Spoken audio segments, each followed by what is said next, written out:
confidence. Let Regions show you the way. We're going to talk about getting you prepared for the unexpected this morning, especially if you're watching and you are getting older. For senior citizens, what's happened recently in the country with the 2 hurricanes that we've watched probably has been a real wake-up call, as if, what if it happened to me?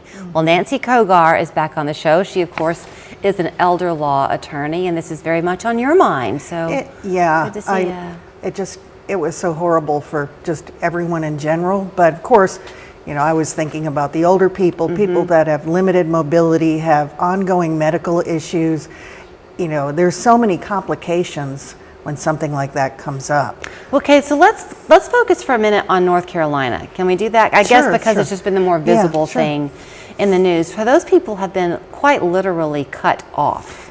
They have, and as you've seen, they've had teams of mules come in from Tennessee to just even try to get medicines to folks up there. So you had said to me something that I think I heard you correctly, like it's really important, well, to know where things are, but if you have had your house destroyed, even if you had paper copies of things, which a lot of people enjoy and appreciate when they're older, it's gone. So do you want to have it backed up with an electronic file? Well, you know, and legally you need to have the, no pun intended, wet signatures on the documents. So you need to protect those from becoming damaged, wet. I mean, look at all that water intrusion. So you want to put your important documents in a, you know, even a Ziploc bag, something like that, in a safe. But have them so that you can retrieve them if you need them quickly. Okay, let me give you a personal example, because everybody, I've been talking about this and they're getting tired of it. But I had family impacted by Helene. Absolutely. My mom came to me for a few days, and when she came to me, we were supposed to do something with her will. So she came with the original copy of her will that we were going to then digitize and email. Is that sufficient? If something happened to the original copy of her will, but we had the email version, well, that's a good question, actually, and it depends on the state. So in Tennessee, if you do not have your original will, there's a presumption under the law that you revoked it. So there is a real necessity to have that original document. You know, every state is different because we all have different laws, but and that's not something a lot of people really know. They get something 20 years ago, and you know, that should be updated in my opinion, but you know, why would you look to make sure you have the originals? And sometimes they don't, because there's attorneys that keep those, then they retire, and then you don't know where your documents are. It becomes a real mess. Okay, so again, I'm sorry to hyperfixate, but this is where you are such a specialist, because it's elder law that you deal with.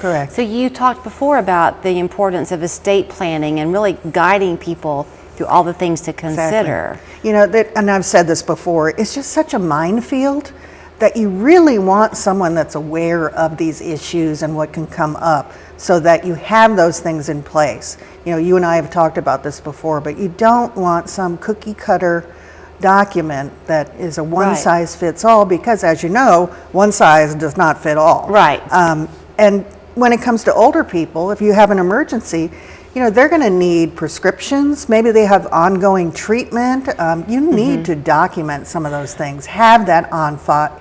Have that on your person. Yeah, okay, so you had mentioned that too. What do you mean by that exactly, have that on your person? Like in the form of a medical alert bracelet? That's an idea, but I mean, if you're, you know, taking daily medications and you have to evacuate, you're going to want to have enough medicine for how long you're, you know, out of your house. So exactly exhibit A, as far as in North Carolina, you saw people who had diabetes. They have medicines that need to be chilled, insulin and so forth. They had mules with styrofoam coolers going up there trying to get that medicine to folks. It's a serious issue. Depending on your insurance, sometimes you can, and the medication, sometimes you can get things filled with a 90-day supply versus 30. Maybe if you have that option, switch to a 90-day? I think that's a great idea. Because you hear about donut holes and things like that when you're on Medicare. But you can have an option for mail-in prescriptions that will fill those for 90 days. And, you know, I'm not talking about a long term, but, you know, at least a week's worth of medicine that's available. and if someone's grabbing it for you, if you've got a drawer that has 20 bottles in it, they're not going to know which ones are the ones that you're taking and which ones aren't. So it needs to be a plan, not only with the older adults, but their caregivers also. So you don't want to instill worry too much in a person. And sometimes I'm learning that as we get older, it's harder and harder. Those seeds just kind of fester. Right. But almost like when you're having a baby, you want to have that hospital bag ready to go. Right. Is it kind of a good idea to have something ready to go? And that's what I think. If you have the preparation, then in my mind, that's going to bring you peace, because you'll know where it is, what you need, where to find it, where to grab it if you have a situation like that. And you need to have an escape plan.